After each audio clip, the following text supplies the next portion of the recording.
опять в город. Есть несколько дел.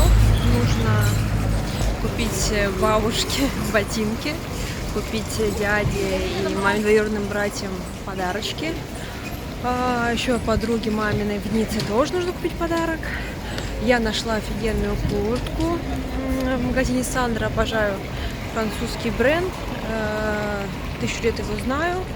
Достаточно такие небюджетные вещи, но надолго. То есть, чтобы вы понимали, вещи, которые я покупаю там, я ношу по более 5 лет. То есть, если разделить эту сумму на 5, 6, 10 лет, то, в общем, выходит очень даже неплохо. Потому что, если ты покупаешь вещь в H&M, ты, конечно, ее год носишь, но через год она будет никакущая. А тут вещи такие качественные, что я буду реально ее носить несколько, минимум 5 лет, короче. Вот. Может быть, еще что-нибудь посмотрим, купим. В общем, шопинг. Естественно, мы с Николаем. Это пешеходная улица с магазинами. Вот здесь всякие разные магазины, естественно. Макдональдс, как без него. H&M, Манго, Зара. По этой улице ходят классные трамвайчики, вот такие вот.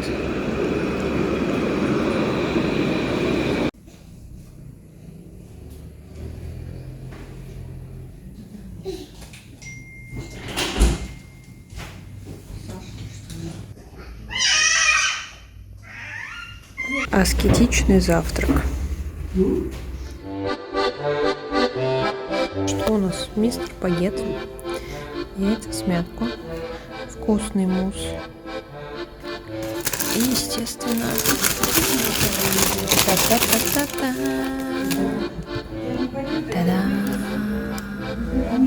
Хочу рассказать еще об одной милой особенности проживания во Франции, что французы ярые националисты, и некоторые знают реально английский, но с тобой они будут говорить чисто на французском. Хочешь, не хочешь, им все равно, поймешь ты их, не поймешь ты их. Ты будешь им говорить на английском, а они тебе будут отвечать на французском. Ты такой, что? В общем, каждый раз это легкий стресс. Мои мозги кипят. Причем я знаю английский, знаю немножко немецкий, знаю очень чуть-чуть французский. Я его изучала в школе, по-моему, 1,5 или 2 года, но, если честно, это вообще ни о чем и в никуда. Но какие-то слова я знаю, и я пытаюсь как-то по логике понять, что от меня хотят. Иногда получается не очень, но чувствуешь в основном ты себя дураком. Хотя, казалось бы, что ты должен себя чувствовать дураком, если ты не знаешь язык.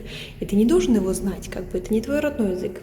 Но, в общем, каждый раз это реально какая-то эпопея. Смех грех, в общем. Французы, я вас люблю, вы такие милашки, честное слово. Мне нравятся парадные, то есть наша парадная с такими вот милыми зелененькими дверцами. Это, кстати, лифт. У лифта внутри, кстати, пароль, я вам покажу. Это интересное замечание. Это 1-й этаж. Картины висят, большое зеркало, много света, мраморный пол. Вот, сейчас зайдем с вами в лифт. Вот тут пароль, надо ввести пароль, потом нажать на этаж. И вот эта дверь сразу выходит в нашу квартиру. Есть квартира, в которой надо выйти потом в эту дверь. И это. Самое интересное, мы сейчас находимся на 0-м этаже. Во Франции 0 это 1-й. И только потом ты нажимаешь, у нас 3-й. То есть это получается 4-й по российскому, 3-й по французскому. Вот такие вот интересные вещи тут происходят. Мы едем в далекие края. Это просто мой мозг стал слишком мамским за это время. Еще вам расскажу интересную историю, которая со мной случилась пару дней назад. В общем, история на миллион. Пару дней назад мы ходили на ужин с нашими армянскими друзьями здесь, во Франции. Естественно, была я, Николайчик, мои родители, наши друзья. Ходили в хороший ресторан на набережной. Я взяла себе спагетти с вонголи. Это, сделала картинку, такие маленькие ракушки. Соус стандартный, как бы масло, зелень. Также я попробовала у папы салат с крабом, у мамы немножко осьминога. Суть в чем? У меня, я в принципе по жизни аллергик, не сильный, не ярый, но как бы есть моменты. У меня в детстве дерматит был атопический, и в подростковом возрасте, и иногда у меня тоже беспокоит, я с этим живу, как бы нормально, жить можно. Есть аллергия на котов, есть аллергия на коней, на лошадей, сложно дышать мне становится, вот. И в целом на этом все, как бы никогда в жизни у меня не было пищевой аллергии. Я не знаю, что сподвигло мой организм на такой стресс, но когда я ела эти морепродукты в ресторане, я начала чувствовать что-то неладное. Вот реально через 10 минут после того, как я начала есть, я почувствовала вот в пищеводе, какое-то странное ощущение, я подумала, черт его знает, всякое может быть, может остро, может еще что-то. Потом со временем я почувствовала, что у меня начинают покалывать ладошки. Еще через какое-то время я начала чувствовать, что ладошки начинают пульсировать, что у меня начинает пульсировать уши вот здесь вот, как будто я начинаю немножко наливаться. Мне казалось, что я красная. Я смотрела в зеркало, и вроде я была розоватая, но ничего такого. И знаете, такое медленное, постепенное раскачивание организма, и это ощущение вообще как бы, и даже не с чем сравнить, у меня такого никогда не было. Но я чувствовала, что что-то мне не очень хорошо. Не в плане, что я хочу упасть в обморок или еще что-то, просто физически что-то идет не так, как всегда. Я чувствую, что у меня какая-то голова становится, как будто ее немножко сжимает. И, в общем, после того, как я поела эту пасту, прошло минут 30-40, и я говорю: мам, что-то не то, что-то очень не то, надо что-то предпринимать. Благо, мы сидели недалеко от дома, и мама сбегала за Зиртеком. Я съела Зиртек не помог. Я понимаю, что кольца на руке мне становятся ощутимы. Я понимаю, что у меня руки начинают опухать, ноги начинают опухать, чуть ли не прямо на глазах, и я начинаю покрываться какими-то пятнами. Мы понимаем, что Зиртек не работает. И слава богу, друзья, которые с нами сидели, одна женщина, мамина подруга, она врач. И она говорит: Наташ, у тебя есть там такой-то препарат дома? Она говорит: да, есть, привозила бабушке, ее маме. Она говорит: идите и вкалывайте, в общем, Саше 4 миллиграмма, потому что Зиртек вообще не помогает.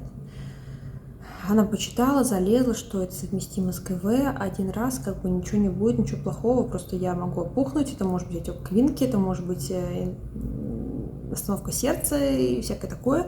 И мы побежали, но вот знаете, вот прям перед уколом я вообще жесть. Я сняла футболку, я пришла домой, я сняла футболку, и я вся опухшая, я прям, не то что шар, но я вижу, что как бы я вся стала более круглая. У меня на коже красные пятна с белыми пупырышками по всему телу. Жутко начинают чесаться ноги, зуд такой по всему телу, чешутся ладошки, чешутся ноги. У меня все пульсирует, организм наливается, чувствуется, что он опухает. У нас паника, у нас стресс, у меня ребенок. Я думаю, если вдруг что, куда бежать, а куда ребенка, а как же ГВ, да он же без меня никак, а я же без него никак. В общем, мамский мозг сразу думает о ребенке, а не себе. Мы прибегаем, мы не можем с мамой вскрыть эту стеклянную ампулу. Она орет, я ору, моя бабушка орет, Николай в шоках вообще вот так вот сидит. Но он реально молодец, он, мне кажется, понял, что что-то идет не так, что маме плохо, и сейчас вообще не вариант устраивать скандал или плакать. Я просто обожаю своего сына, он, мне кажется, максимальный эмпат, потому что он видел у меня панику на лице, и он реально выдержал вот сколько надо до того момента, пока мне не поставили укол. В итоге мы вскрываем ампулу, мы там чуть не переругались, чуть друг друга не поубивали в моменте. Потому что у всех паника, моя мама переживает, что я сейчас помру, блин, что мне там, не дай бог, что... Ну, то есть состояние было реально не очень. Это я описываю, вроде кажется нормально, но в моменте я понимала, что я становлюсь как Винни-Пух из мультика, блин, с шариком. Что я реально вот раздувает меня. Чтобы вы понимали, это достаточно опасно, потому что может пережать здесь, и, наверное, в какой-то момент я не могла бы дышать. Потому что у меня есть такая фишка, когда у меня сильная аллергия и перекрывает дыхательные пути, и ты такой, как бы, или остановка сердца. Ну, то есть очень сильная пищевая аллергия приводит к очень плачевным последствиям. У меня такого никогда не было. Я не знаю, вот я знаю единственного человека в своей жизни, это Настя Воронина, моя подруга. У нее плюс-минус такая реакция на рыбу. Поэтому она рыбу не ест, хотя морепродукты, по-моему, она ест. И ей категорически нельзя. Я же всю жизнь ела и рыбу, и морепродукты, у меня никаких проблем вообще с этим нет. Но что побудило, я не знаю. Может быть, зря я пробовала это и то, и то. То есть 3 разных ингредиента. Но, если честно, мне кажется, это из-за соуса в моих спагетти. Какой-то он был слишком жирный, маслянистый. Может, там какой-то ингредиент, может, там какая-то травка, которая мне не подходит. Самое бесячее, да, что действительно я не могу понять, что побудило, чтобы в следующий раз быть аккуратнее. Но в любом случае мне сделали этот укол, и минут через 15 он реально начал работать. И я начала ощущать, что меня отпускает, пульсация уходит, зуд уходит, краснота медленно спадает. У меня, кстати говоря, я забыла сказать, у меня веки опухли. Нос опух, и губы опухли с ушами. Ну, не то, что прям вот они вот такие вот были, да, но они были больше, чем есть на самом деле. Реально этот укол меня спас. Если бы не укол, пришлось бежать бы в больницу, а там очереди, а там то сё, страховка, не страховка. Я не знаю, мне кажется, я бы стала шаром, в какой-то момент меня бы экстренно что-то со мной делали. Поэтому слава тебе, Господи, эту штуку теперь реально буду брать в поездке. Лучше я буду иметь пару ампул с собой на всякие пожарные, учитывая, что у меня такое произошло, и кто знает, произойдет ли еще раз. Непонятно. Вообще для меня это до сих пор какой-то трэш. Не думала, что со мной такое произойдет первый раз. Знаете, из серии еще один страх в копилку к 30 годам. Умереть от коковинки. Поэтому вот отдых у нас достаточно веселый, насыщенный, яркий на события. Мне очень нравится. Знаете, я заметила такую тенденцию, я когда с родителями, у нас всегда какая-то фигня происходит. Когда я с ними куда-то езжу, всегда что-то произойдет. Или папа заболеет, или мама заболеет, или со мной что-то случится. Благо Николайчик еще держится. Я надеюсь, что будет держаться и не будет поддаваться всему этому. В общем, девочки, вывод такой.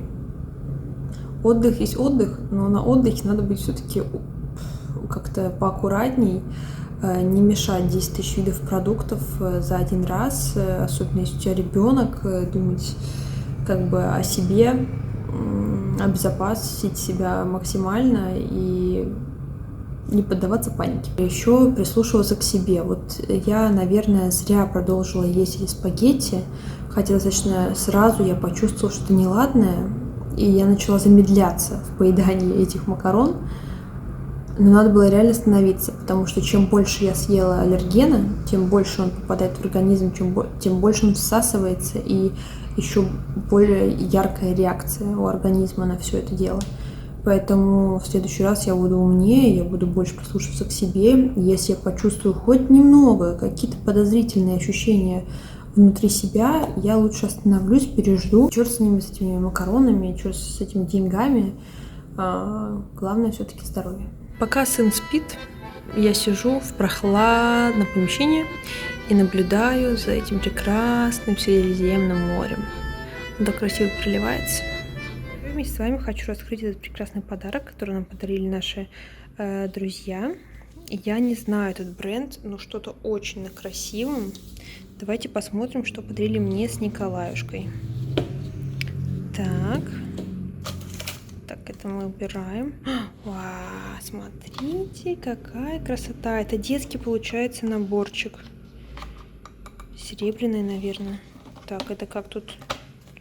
Никак? Ага. Так, а тут что-то есть интересно? Сейчас, секунду. Нет, это просто коробочка, подставочка. Так. Так, это, видимо, чашка. Детская чашечка. Так, дальше что? Вау! Детская тарелочка, блин. Какая красота, порцелан. Это значит фарфор. И тарелочка. Так, мне что-то не хочется полностью доставать. Ну вот, в общем, вы поняли, что это детский потрясающий фарфоровый наборчик, который мне придется забрать с собой в Ниццу, в Питер, потому что жалко это дело все оставлять здесь. Хотя тащить все это тоже будет нелегко, но это того стоит. Ну что красиво-то, господи. Прелесть.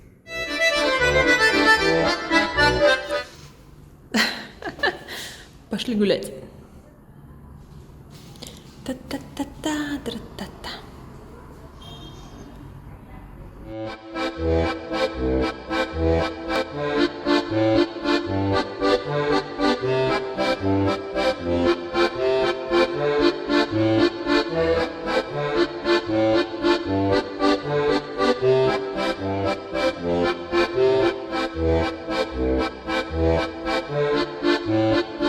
А еще мне нравится здесь очень в центре города этот дом. Он жилой, но вот эти окна просто великолепно. Представляете, с такими окнами.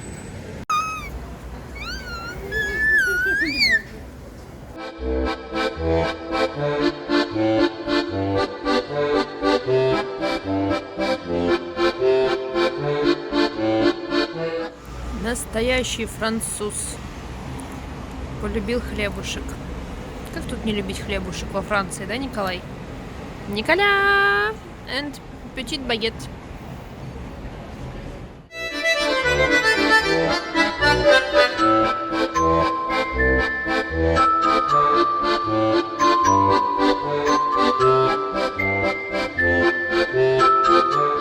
Все, он оторвался.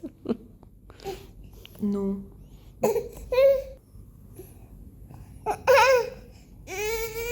Нет, все. Мама сбила весь процесс, да? Блинский блин. Пошла, называется, за едой. А начался дождь. Черт. Черт.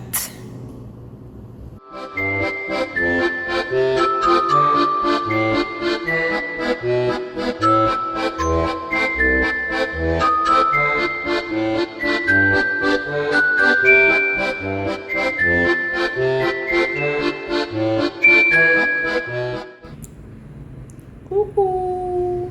Ку-ку. Ку-ку. Ку-ку. Николай. Николай. Ты моя сладкая булочка. Угу. Очень сладкая. Едем в центр. Ждем трамвая.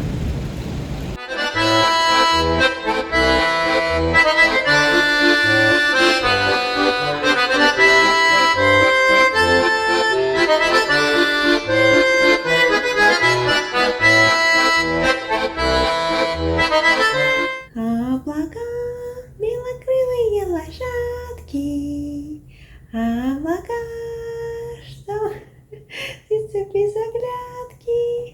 Ну скажите мне, пожалуйста, свысока, и по небу прокатите нас, облака. Так, Николай, я-то вообще пытаюсь незаметно снять это видео. А ты что смотришь? Ты что, юный блогер? Ди? Ди? Пока. Сладенький. Надо спать. Давай.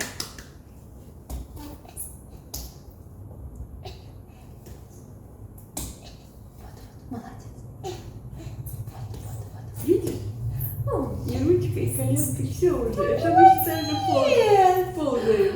Так это он реально ползет, да. Он реально ползет. И реально за тапочках.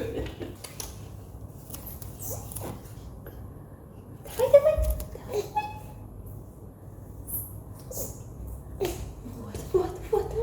Ай, боже. Молодец. Давай.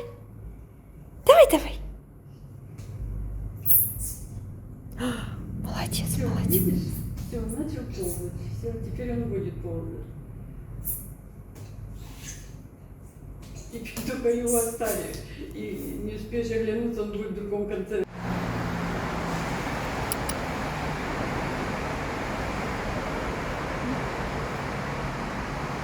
Последние дневницы. Собираемся с мамой в центр докупать подарки. Человека собрали, у нас немножко похолодало. Пришлось одеть на него штанишки. Человек очень серьезный. Очень серьезный человек. Да, Николюш? Ой, что у меня? Да. Прыг-скок, Заюня. Да, зуб, видите? Было только что зуб. Едем докупать подарки, покупать чемодан. Что-то еще хотели купить. Ну, в общем, суета перед отъездом. Все успеть. Да, Николюнь? Еще человек очень плохо спал ночью. Пришлось забирать его к себе.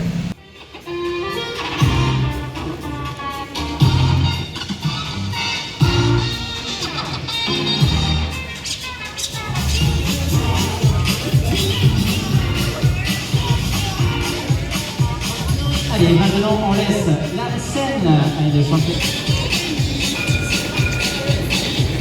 Главная площадь Ниццы, Плац Массена называется.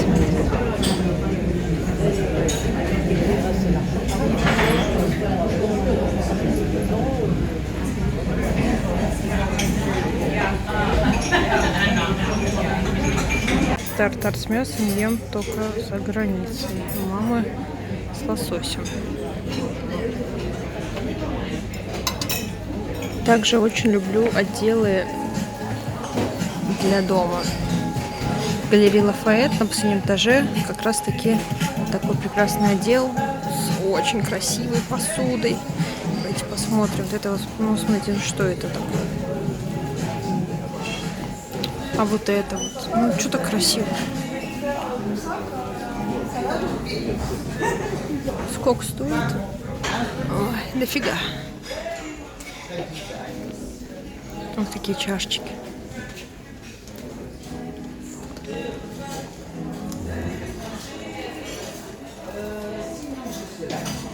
Всякие штуки, дрюки. Вот посмотрите, а? Разделочные доски.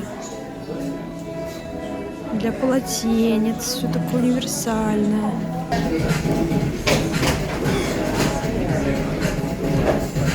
А еще магазин нижнего белья. Это девочки. У нас таких фирм нету. Ну, посмотрите.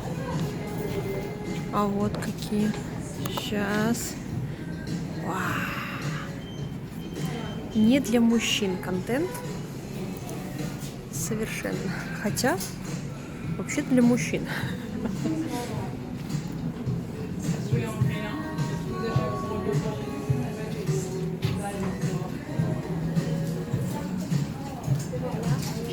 Вот здесь какое красивое. Шелковое.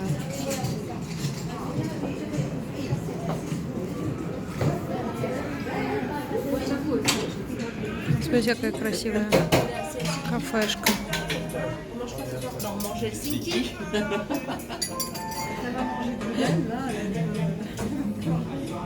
Бытовой контент. Сборы чемоданов. Квартира превратилась просто в завал чемодановый. Мы сначала с мамой выгрузили всю одежду. И казалось, что оно не влезет вообще ни в один чемодан. У нас 3 чемодана, потому что еду я, папа, мама. Вот. Сначала мы подумали с мамой, что беда, и мы не влезаем. Но в итоге, на самом деле, казалось все не так плохо.